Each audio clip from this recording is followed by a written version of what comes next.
Bonjour à tous, je suis contente de vous retrouver aujourd'hui sur ma chaîne YouTube pour une foire aux questions spéciale trail.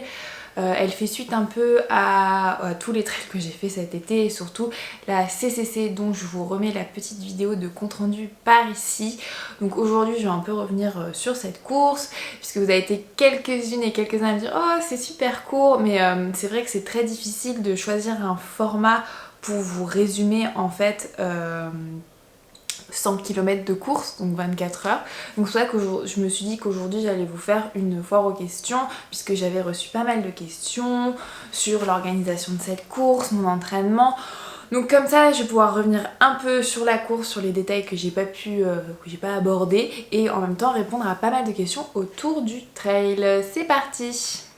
Alors la première question c'est forcément autour de l'entraînement. Quel entraînement spécifique pour aborder un 100 km surtout en trail?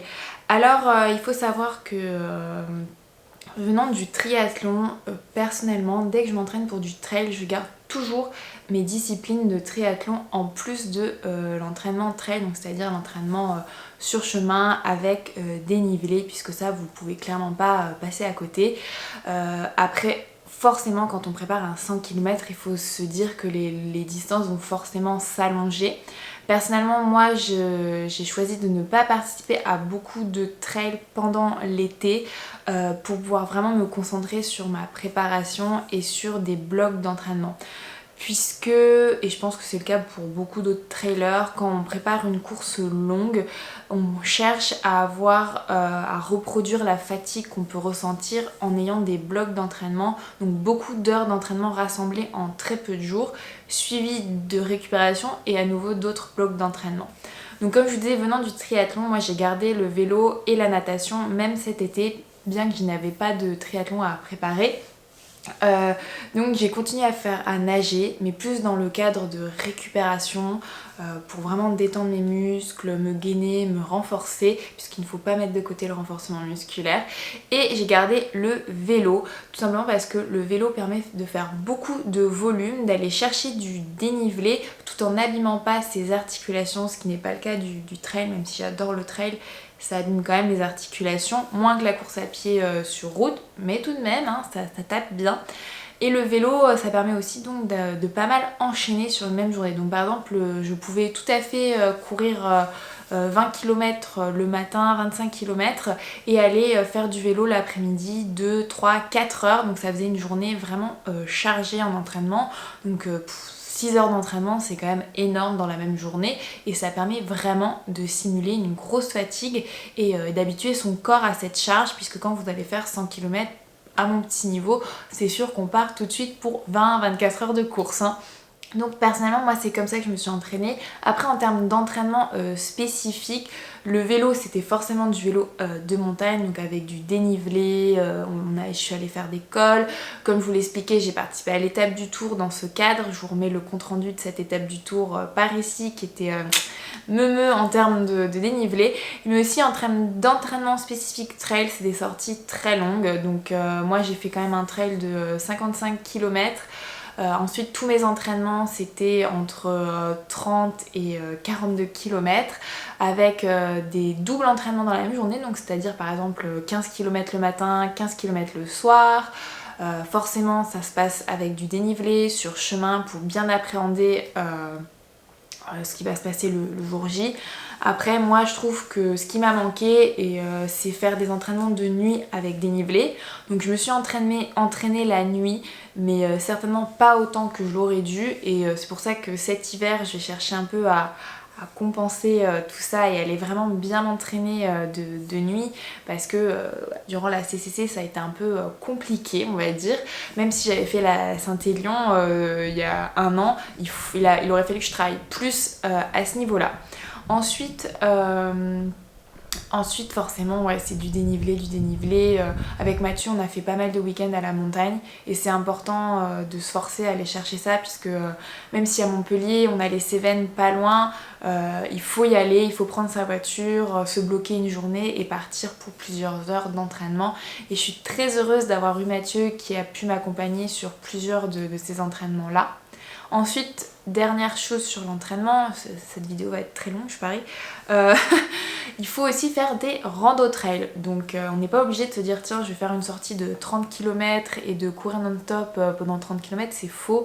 Le trail c'est quand même beaucoup de marches rapides, donc c'est important de se dire bon ben je pars en randonnée trail, donc je cours à 50% et coucou toi, je cours à 50% du temps, mais j'hésite pas aussi à marcher, ce qui permet de faire ça avec sa famille, ses copines, ou en tout cas de partager avec plus de monde ce genre d'entraînement, puisqu'il n'y a pas honte de marcher en trail. Moi c'est mon petit niveau, je marche aussi beaucoup.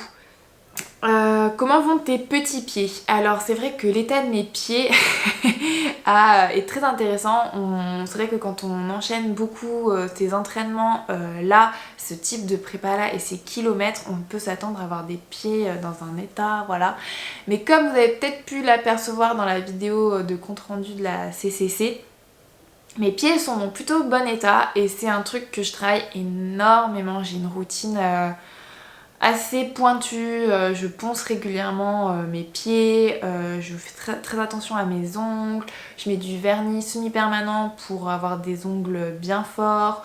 Dès que je sens que j'ai des ampoules, j'ai toujours des pansements anti-ampoules dans mon sac.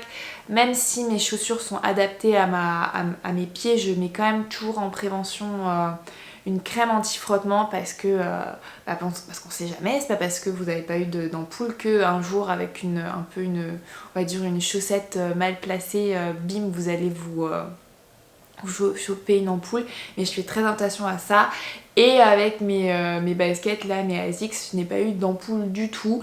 Et à la fin de ces 100 km, donc contrairement à ce qu'on peut s'imaginer, j'avais pas du tout les pieds en sang ou dans des états pas possibles.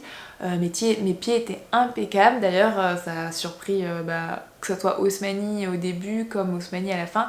Mes pieds allaient très bien et ça c'est très important de faire attention parce que honnêtement il suffit que vous ayez une ampoule pour que ça puisse vous empoisonner toute votre épreuve et c'est pour ça que voilà, faites-y vraiment attention. Donc je fais suite à comment gérer les petits bobos, perte donc post-course. Donc moi j'ai touche du bois ou mon petit chat qui veut un câlin hein, là. J'ai jamais eu trop de petits bobos par rapport aux pieds, donc les ampoules, tout ça. Je suis assez chanceuse à ce niveau-là. Mais il y a 2 ans quand j'ai fait un trail, c'était un trail d'hiver nocturne, mes chaussures étaient un peu petites et mes pieds avaient beaucoup tapé sur l'avant de la basket et ils avaient été pas mal abîmés, ils étaient noirs. J'avais réussi à les sauver grâce au semi-permanent, le vernis, le fameux, mais j'avais perdu mes ongles après. Cela étant dit, j'ai pas tendance à perdre mes ongles, j'ai pas tendance à avoir des ampoules, donc c'est juste je pense une question de morphologie de pied mais aussi d'entretien en ponçant bien les pieds, même si, attention je dis poncer les pieds, si je parle aussi de faire des sorties longues, c'est aussi important d'habituer vos pieds à supporter toutes ces sorties et aussi à avoir une peau un peu plus rêche, plus dure, qui va habituer vos pieds à ces sorties longues. Mais bon là je regarde mes pieds et ils vont bien, hein, voilà, ça va, ils sont bien, ils sont pas si moches que ça, hein, je ne vais pas faire un gros plan dessus. Comment as-tu géré le sommeil? Donc ça c'est une question qui revient pas mal, puisque forcément quand on part pour 100 km, dans mon cas, hein, je fais de 9h à 9h le lendemain et donc il y a forcément une nuit en plein milieu et la plupart des trails entre 80 et 100 km, vous allez passer une nuit dehors, vous allez arriver de nuit. Vous partez déjà de nuit. Moi ça me faisait pas peur la nuit en tant que telle, puisqu'avec la Saint-Élion on part à minuit et c'est une nuit hivernale donc elle est vraiment très longue la nuit. Donc j'avais pas peur de courir la nuit. Ce qui me faisait peur c'était plus le fait que j'avais déjà couru toute la journée et que j'allais donc arriver de nuit en étant très fatiguée et en partant donc pour une nuit assez longue puisque la CCC c'était fin août, il faisait nuit vers 20h à peu près, surtout en montagne il fait nuit un peu plus tôt et le jour se lève vers 6h30, 7h. Donc c'est pas une si longue nuit que ça par rapport à celle d'hiver mais elle est quand même longue. Donc en termes de sommeil, moi je pensais que j'allais faire peut-être une petite sieste au niveau des ravitaillements.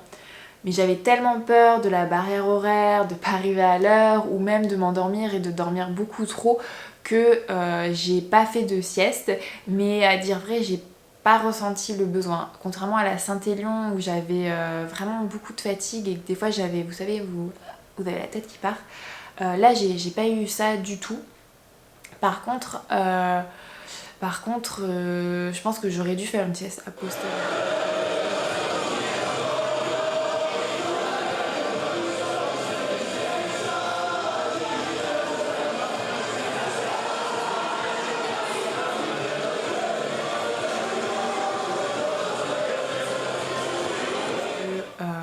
Comme je l'explique dans le compte rendu sur le blog, donc je vous remets le lien dans la barre d'infos, une fois que le jour s'est levé, j'ai été très très mal pendant à peu près au moins 1h30. J'arrivais pas à avancer, j'avais très envie de dormir, j'avais des hallucinations, j'étais vraiment dans le côté le plus bas de mon trail alors que je venais de vivre un moment magnifique. C'était l'un des plus beaux moments, ouais, il y a eu beaucoup de beaux moments durant ce trail, mais c'est vrai que ce spectacle là, donc c'était le soleil qui se levait sur les montagnes, c'était tout rose, c'était magnifique.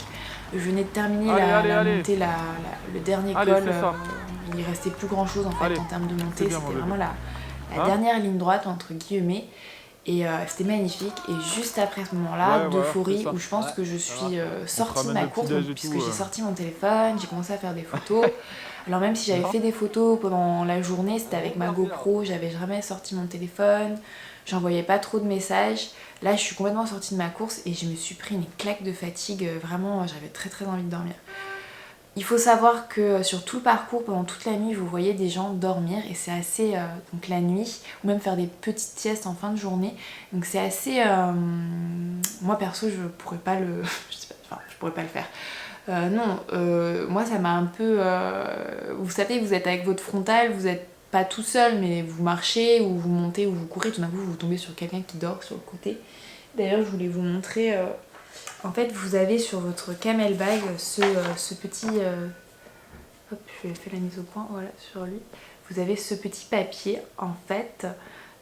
Et c'est vrai qu'il y a pas mal de gens qui l'utilisent, vous savez, qui le mettent sur vous, enfin sur leur camel. Et pour spécifier qu'ils sont en train de dormir, qui n'ont pas du tout besoin d'assistance, hein, puisque... Et donc si vous croisez quelqu'un sur le bas-côté, forcément vous vous posez des questions. Et ce petit papier sert à que vous n'allez pas le réveiller pour savoir s'il va bien. Et honnêtement ça surprend parce que des fois je crois vers 3-4 heures du matin, c'était littéralement le parcours était jonché de participants qui dormaient là. Moi je sais pas si j'aurais pu dormir comme ça dans la pampa parce que c'est ce qui m'effrayait le plus. Alors vous dire oui t'as fait la Saint-Élion, mais là c'était vraiment la haute montagne, c'est vraiment différent comme ambiance, on entend beaucoup de bruit, à la fois c'est hyper silencieux, il fait très très sombre, on est vraiment... c'est une autre ambiance, donc voilà, je n'ai pas dormi. A posteriori, je pense que j'aurais dû faire une sieste de moins 10-20 minutes. Mais des fois, il vaut mieux continuer à avancer. Voilà, je sais pas si la sieste de 10-20 minutes m'aurait peut-être épargné ces 1h30 C'était vraiment horrible. J'étais vraiment pas bien, j'avançais pas, j'ai mangé littéralement tout ce qu'il y avait dans mon sac. Je pense que j'étais vraiment pas bien en termes de nutrition. Mais voilà. Par contre, ce qu'on me dit, est-ce que j'ai eu envie de dormir et comment j'ai fait pour contrer la fatigue.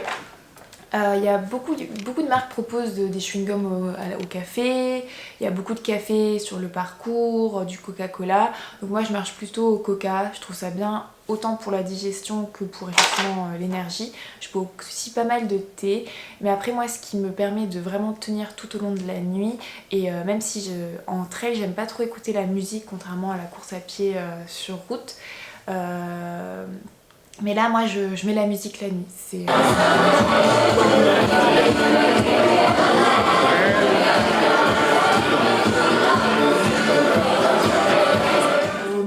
genre, je suis en boîte de nuit et ça me motive de ouf. Donc, Justin Bieber, Beyoncé.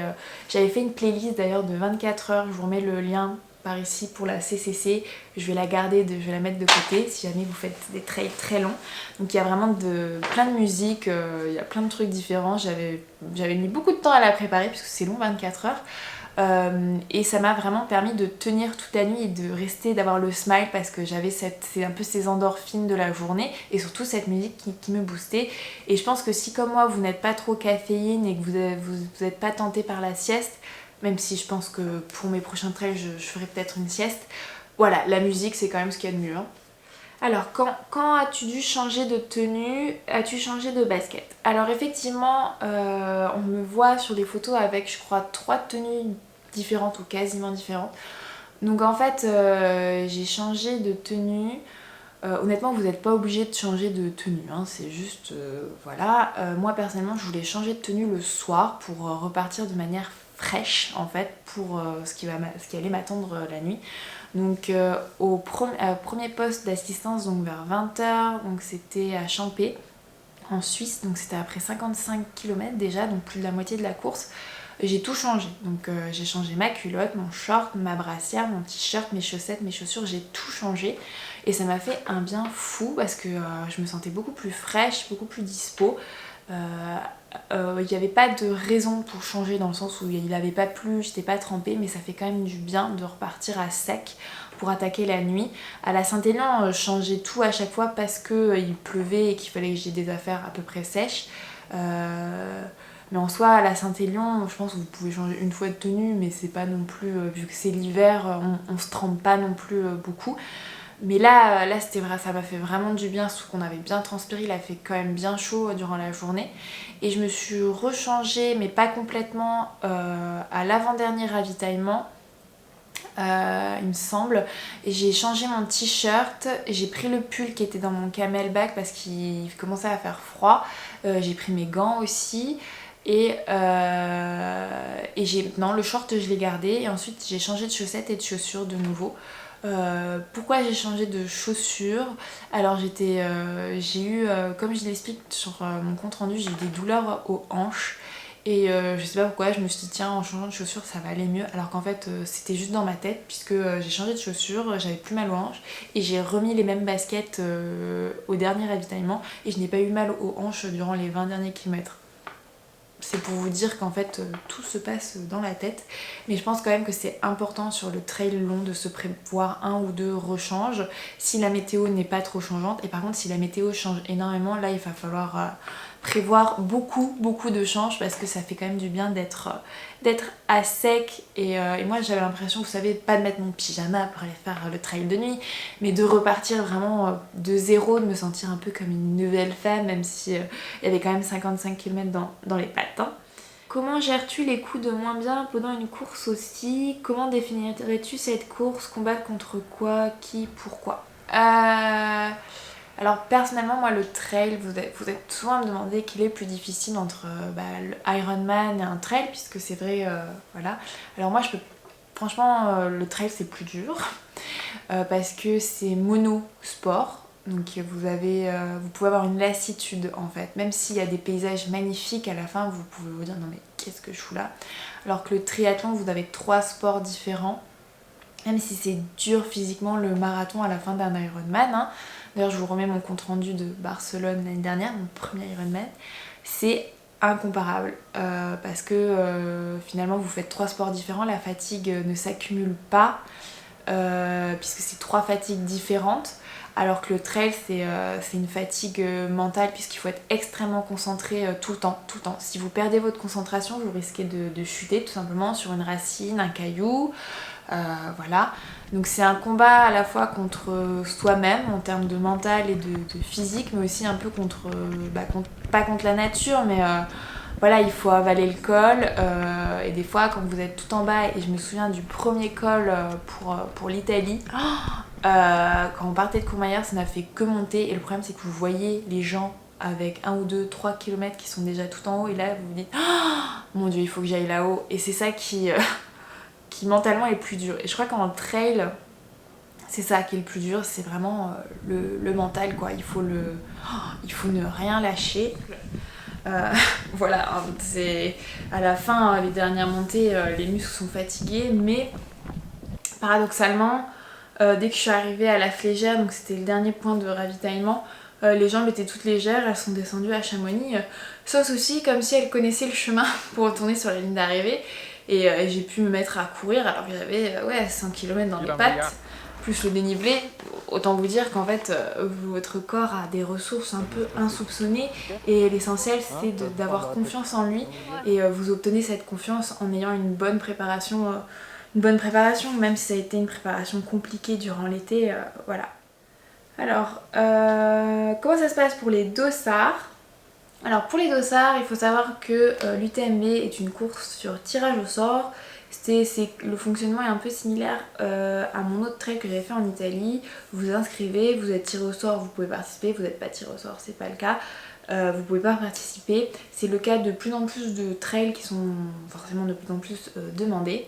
Ensuite, comme aussi d'autres distances, plus vous avez une distance importante, plus le trail est demandé, on vous demandera également des points ITRA. Donc qu'est-ce que c'est des points ITRA? Ce sont des points que vous cumulez en fonction des trails que vous faites. Donc vous gagnez 1 point si c'est un petit trail, 2 points si c'est un trail, je crois, entre 30 et 40 km, s'il y a peu de dénivelé, s'il fait 42 km et qu'il y a pas mal de dénivelé, vous en gagnez 3. En fait, chaque trail vaut des points et en accumulant ces points, vous pouvez, et c'est sur certains autres trails très populaires, donc c'est par exemple le cas d'un trail que je vais faire l'année prochaine, pour lequel j'ai réussi à m'inscrire, youpi. Et donc vous avez des points pour participer à ces trails. Donc pour l'UTMB, donc toutes les courses de l'UTMB, que ce soit l'ACCC, donc celui auquel j'ai participé, ou les autres, donc TDS, OCC, UTMB, il vous faut donc tirage au sort et en plus des points. Donc les points c'est pour vous inscrire et ensuite vous avez le tirage au sort. Personnellement, vous le savez, je suis blogueuse, j'ai la chance de bénéficier d'un dossard presse.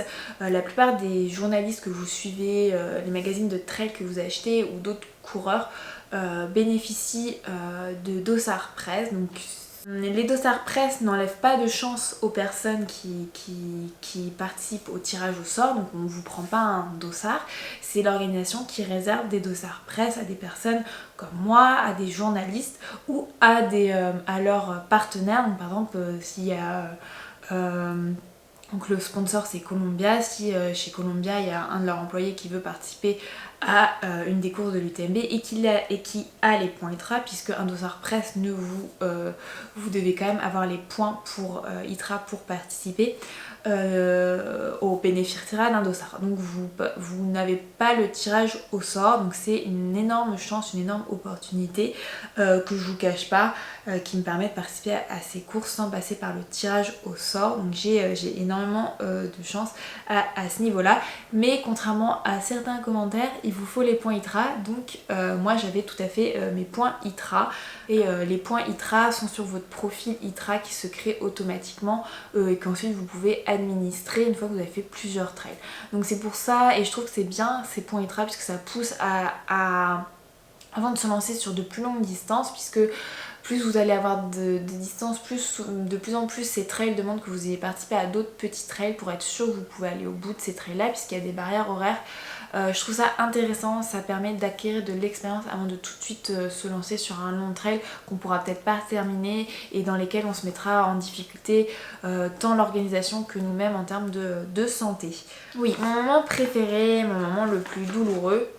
Alors mon moment préféré, en fait j'en ai pas eu des moments, j'en ai eu plusieurs des moments préférés et c'est tout le temps lié plutôt à l'effort. J'ai pris beaucoup de plaisir à gravir l'école et quand on arrive en haut c'est le spectacle et on se dit ah ça en vaut vraiment la peine.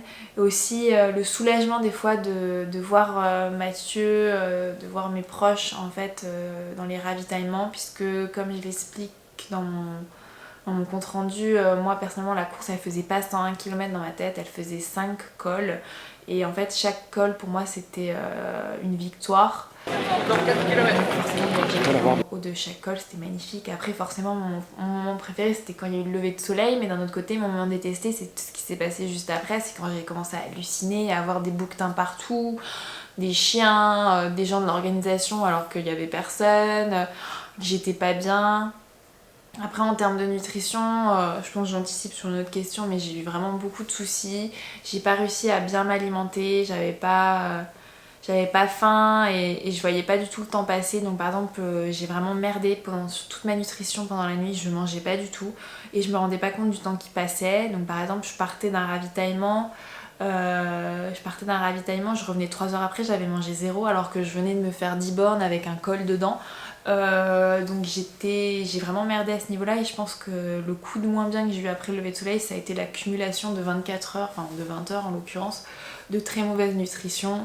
Je m'étais prévu plein de trucs que j'aime trop manger, des trucs que j'aime un peu moins bien manger mais que je savais que j'allais aimer manger, des chips de légumes. Et au final ça a été, j'ai très peu mangé, tout le sac de bouffe que je m'étais prévu j'ai très peu touché. J'ai mangé beaucoup d'oranges, beaucoup de fromage alors que j'aime pas ça, du pain, du chocolat. Heureusement qu'il y avait des bénévoles qui forçaient un peu en disant ouais, prends de la soupe, prends du thé, qui te forçaient à bien à manger. Mais à ce niveau-là, j'ai pas de conseils, j'ai pas d'exemple à donner, j'ai vraiment fait des bêtises, c'était pas une bonne idée. Une bonne idée, j'ai pas bien suivi, mais après globalement c'est un des gros problèmes, c'est la nutrition, hein. En gros, globalement c'est la nutrition en course. J'ai du mal à ressentir mes besoins, même si j'essaie de m'alimenter régulièrement, j'ai souvent des nausées ou je suis très vite écœurée du sucre, du sel, voilà, j'ai du mal à trouver ce qui passe. Donc en ce moment je suis en train d'essayer plein de marques pour que je n'ai plus ce problème là, parce que je pense que ça m'a valu, ça a été très compliqué et s'il y a bien quelque chose sur lequel je voudrais attirer votre attention, c'est votre nutrition. Faites-y vraiment attention, ravitaillez-vous bien, mangez régulièrement même si vous n'avez pas faim. Souvent quand on a faim c'est que c'est déjà trop tard, vraiment littéralement. Votre corps doit être alimenté plus souvent. Voilà, combien de temps tu prends au ravito? Est-ce que tu as besoin de recharger ta montre? Alors, donc ça c'est un peu, oui, c'est un peu la suite. Donc au ravitaillement je prends mon temps. Si c'est des ravitaillements solides, plus la course va avancer, plus je vais prendre mon temps au ravitaillement. Parce qu'au début forcément t'es frais, ton sac est plein de ravitaillement donc tu manges plus que t'as dans ton sac. Même si moi j'aime bien manger, d'accord, même si moi j'aime bien manger des fruits, et c'est important aussi de manger ce qu'il y a dans son sac. Sur la CCC il faut savoir qu'il n'y avait pas d'assistance jusqu'au 55e kilomètre, donc on devait transporter vraiment toute la journée tous ces ravitaillements. Donc moi le sac était pas mal lourd en plus de tout l'équipement obligatoire et des bâtons. Voilà, c'est pas mal. D'ailleurs on m'a beaucoup posé la question par rapport aux bâtons, donc si j'avais bien des bâtons, ce n'étaient pas les miens parce qu'il faut savoir que j'ai quand même des bâtons, même si vous me voyez jamais en utiliser, j'en ai quand même acheté puisque je me suis toujours dit non mais un jour tu vas t'y mettre. Et non, je m'y suis toujours pas mise. Je l'ai utilisé à la fin de la course parce que j'avais besoin de me rassurer après effectivement mon plus loin bien au dernier col. Je me dis bah tu vas les sortir et tu vas essayer de voir ce que ça fait. Et pas du tout, hein. Je ne sais toujours pas les utiliser, ça n'a pas été fameux. Et en fait c'était ceux de Sissi, voilà. Cusso qui a fait je sais pas si je prononce bien, donc c'est Sylvaine qui a participé à son premier UTMB sans bâton et qui me les a prêtés la veille parce que tout mon entourage me disait mais Anne prends des bâtons, t'auras besoin de bâtons. Et au final non, si vous n'avez pas l'habitude des bâtons, que vous vous êtes entraîné sans bâton, ne prenez pas de bâton parce que ça va vous rassurer, ça va juste être un handicap en termes de poids, et quand vous les aurez sortis ça va aussi être un handicap parce que vous savez pas quoi en faire puisque je ne sais pas utiliser de bâton. Mais je prends des cours actuellement, voilà, j'ai un coach pour l'année prochaine et il m'a pas mal boosté à les utiliser. Au-dessus, on s'est dit que jusqu'à 50-60 j'avais le droit de pas utiliser parce que de toute manière j'aime pas trop ça, j'ai pas appris le trail comme ça. Moi je mets vachement de mes mains, de mes mains, de mes cuisses, de mon haut du corps. Donc pour l'instant voilà, en dessous de 50 pas de bâton, et au-dessus de 60 on va commencer à les utiliser.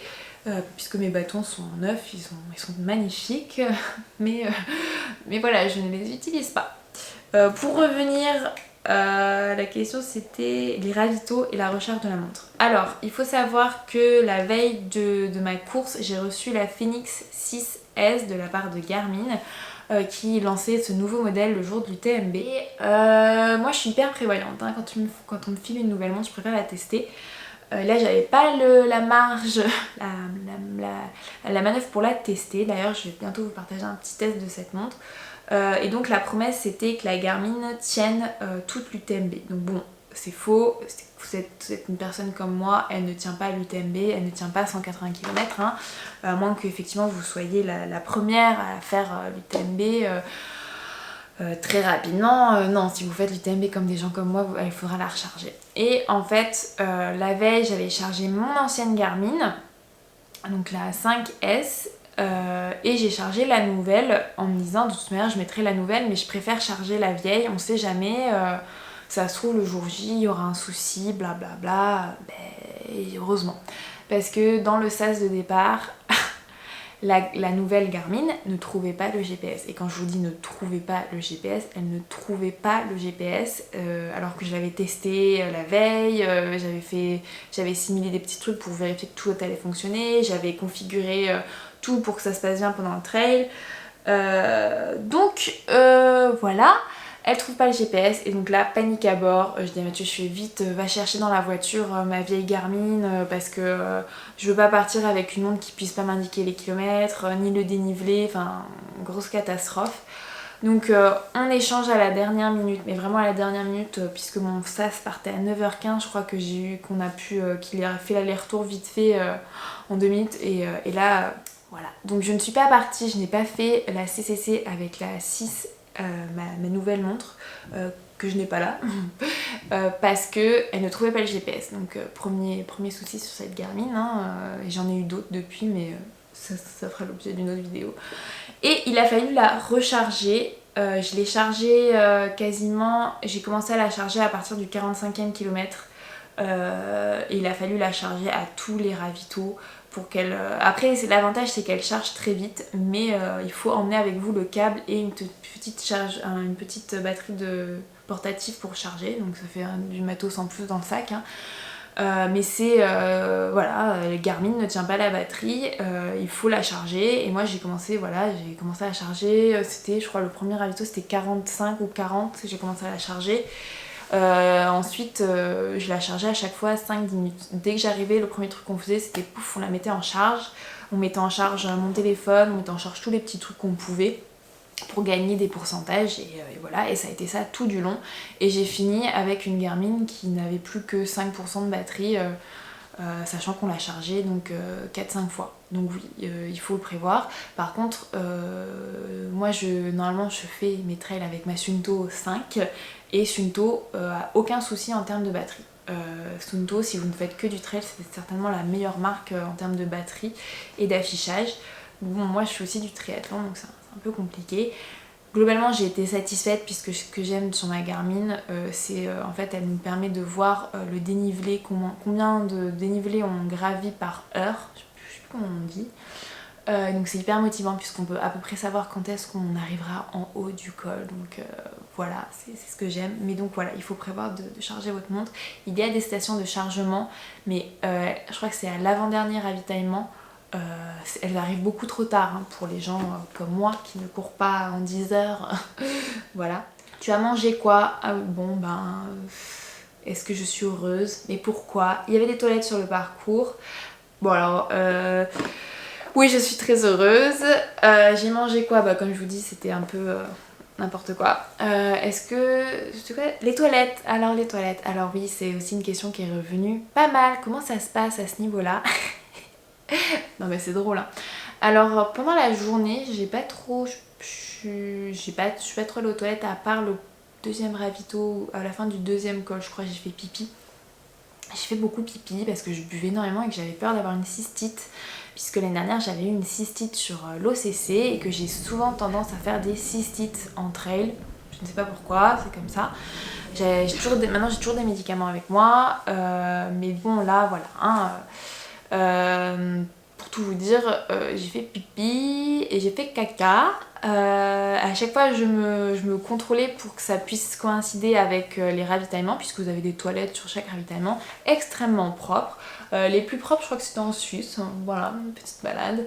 Mais à un moment donné j'avoue j'ai dû aller aux toilettes je crois à 3 km d'un ravitaillement parce que je n'en pouvais plus. Et j'ai vu un petit chemin partir sur la gauche et nous on allait à droite normalement, donc je suis allée à gauche et je suis tombée sur une ouverture d'une grotte. Je me dis bon bah je vais me mettre là, j'étais pas la seule à avoir eu cette idée, hein, je précise. Et je savais que j'allais me changer après, je crois que c'était justement avant Champé. Et donc j'ai fait ma petite commission en espérant qu'il n'y ait pas une chauve-souris qui me remonte dans les fesses. Mais honnêtement, quand on est une femme en trail pour aller aux toilettes, c'est une galère sans nom, puisque quoi qu'il arrive, si vous vous arrêtez à un endroit, on verra vos fesses. Sauf la nuit, c'est ça qui est bien, hein, voilà. Mais c'est pas très pratique, et c'est là pourquoi je comprends qu'il y a des filles qui ont des jupes en trail, c'est parce qu'en fait vous pouvez facilement enlever le bas et on voit pas vos fesses quand vous faites ce dont vous avez besoin de faire. Mais je ne suis pas team jupe, quoi, on va dire. Voilà pour ce qui en est de la commission de toilettes, tout ça. Mais oui, je vous rassure, il y avait des toilettes sur le parcours. Est-ce que tu as envie d'abandonner ? Alors, c'est vrai que je ne l'ai pas dit, mais une préparation de ce type vous isole un peu socialement puisque vous passez plus de temps à faire du sport qu'à boire des mojitos. Mais c'est des sacrifices à faire qui n'ont lieu que sur quelques semaines. Et après, si vous avez des amis sportifs, vous pouvez tout à fait partager ça avec eux. Ensuite, est-ce que j'ai eu envie d'abandonner et quelles émotions alors non, j'ai jamais eu envie d'abandonner. Les seules fois où je me suis posé la question est-ce que je vais peut-être abandonner, c'est quand j'ai commencé à avoir des douleurs aux hanches, des douleurs fantômes à ma fracture de fatigue. Mais c'était au tout début de la course, c'était dans la journée en fait. Et là je me suis dit oui, si je suis blessée, j'abandonne, il n'y a pas de souci. Mais le problème c'est qu'entre elles, pour abandonner, c'est un peu compliqué. Il faut rejoindre un point ou téléphoner ou se faire évacuer en hélicoptère. Donc honnêtement en fait j'ai jamais eu l'envie d'abandonner, enfin, ça m'est jamais passé à l'esprit parce que physiquement j'allais bien, j'ai pas eu de chute, j'ai pas eu de bobos ou de trucs vous savez, j'ai pas vomi même si j'avais des nausées, j'ai pas eu de douleur qui m'empêchait d'avancer, donc au final non, j'ai pas eu cette idée là. Après j'avoue j'ai eu peur plusieurs fois la nuit de tomber, de faire des chutes, surtout qu'il y a une personne en fait moi j'étais en train de descendre, c'était dans des lacets, il y a une personne un lacet après qui est tombée, donc il y avait déjà des personnes qui s'occupaient de cet homme, c'était un français et en fait il s'était ouvert tout le nez, donc je sais pas s'il était cassé et il saignait beaucoup.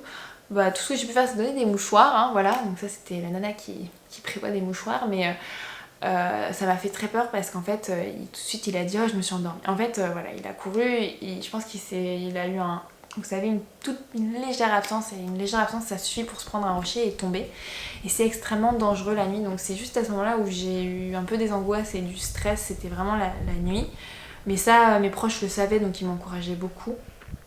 Après en termes d'émotions honnêtement personnellement moi j'ai l'impression d'être un peu dans une bulle. En fait c'est que du plaisir, beaucoup de plaisir, et même quand ça va pas en fait personnellement j'essaie de toujours me reconcentrer et de me dire mais je fais ça pour moi, je fais ça pour le paysage, et vous savez il y a toujours quelque chose de beau à regarder en montagne, même la nuit, et c'est ce que j'ai bien aimé la nuit, c'est de lever la tête et de voir ces étoiles, ou de baisser les yeux, de voir ces petites lumières, de ces gens qui vous attendent au ravitaillement, ou entendre un peu cette musique de loin, entendre les pas des gens, la respiration des gens, le bruit, les petites cloches des vaches la nuit, c'était drôle.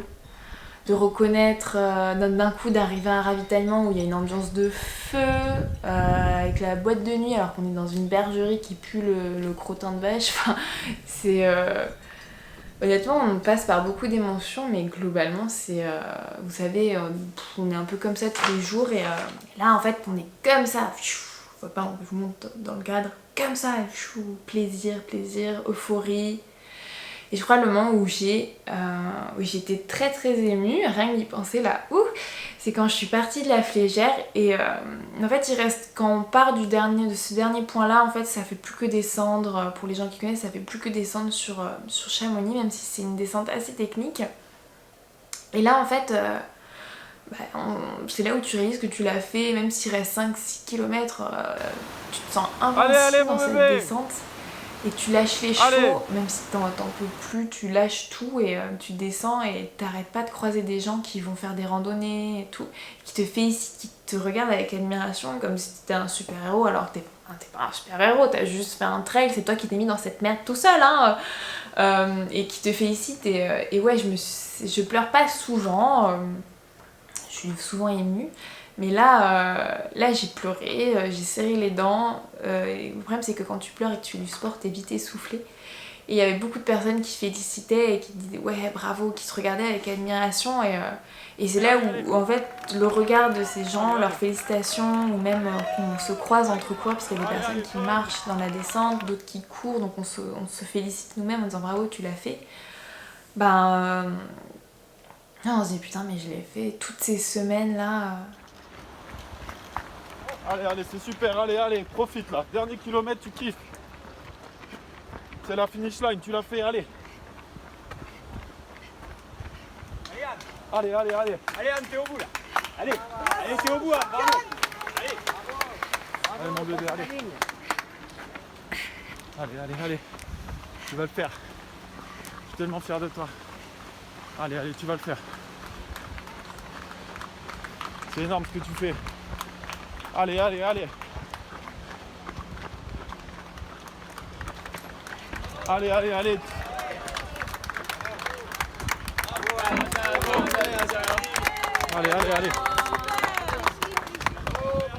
Et honnêtement, j'étais très stressée au début de la course.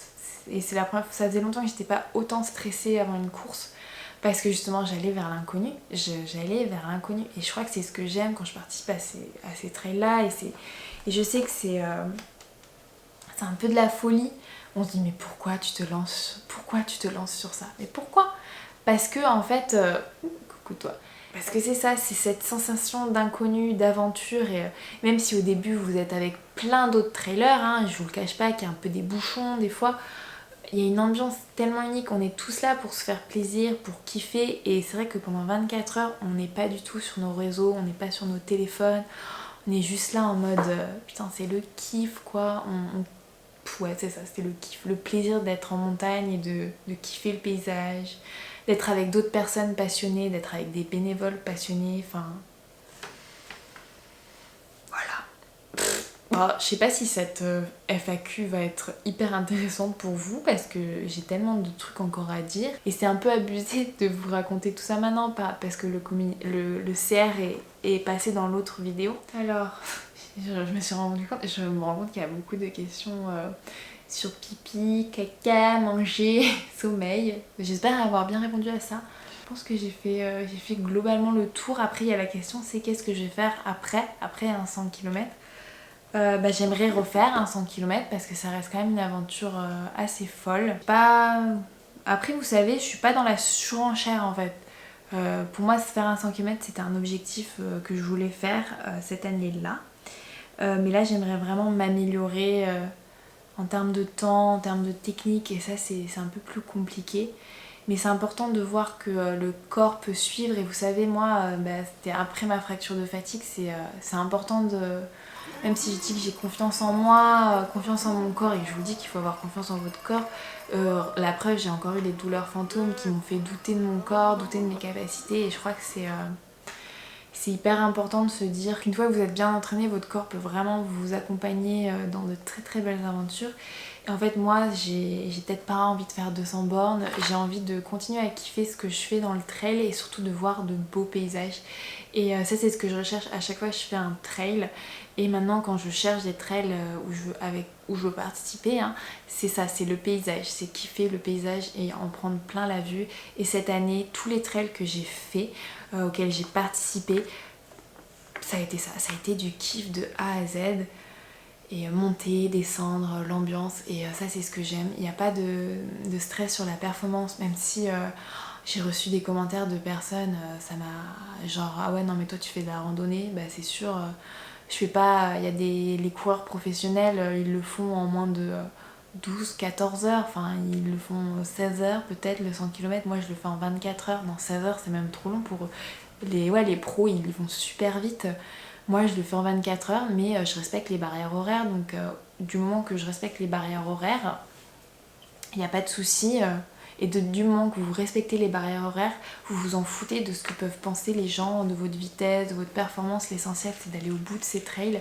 Et moi personnellement, l'objectif c'était de finir ce trail, d'être sur cette finish line et d'avoir toutes ces émotions, de partager ça avec Mathieu qui m'a autant encouragée dans ma préparation et qui m'a soutenue, et surtout de vous montrer, parce que je pense que c'est important de préciser, on n'était que 11% de femmes sur cette course. C'est rien, c'est vraiment rien, et je peux vous assurer que ça se ressent. On est très peu de femmes visuellement, hein. Moi j'étais qu'avec des hommes quasiment. Je crois que j'ai parlé à qu'une femme qui venait d'Argentine. Je vais pas dire de bêtises, mais c'est pour vous dire, j'ai croisé que des hommes. Enfin, c'est même si vous êtes adorables, hein, les hommes, il n'y a pas de souci. Il y a toujours une ambiance de malade. Je me dis que vous montrez que si moi je peux le faire, c'est que vous aussi vous pouvez le faire. Vous aussi en tant que femme, vous pouvez vous inscrire et participer à ces trails, quelle que soit la distance. Hop, faites une prépa, lancez-vous et kiffez parce que c'est vraiment, vraiment beau. Voilà. C'est un peu le mot de la fin avec mon petit chat, mon petit dossard. J'espère, voilà. Si vous avez d'autres envies, d'autres sujets de trail ou d'autres questions, n'hésitez pas à les poser dans la barre d'infos. Laissez-moi un petit like si vous avez aimé cette vidéo. D'ailleurs, pensez aussi à vous abonner à ma chaîne YouTube ou à mon compte Instagram. Je vous dis à très vite.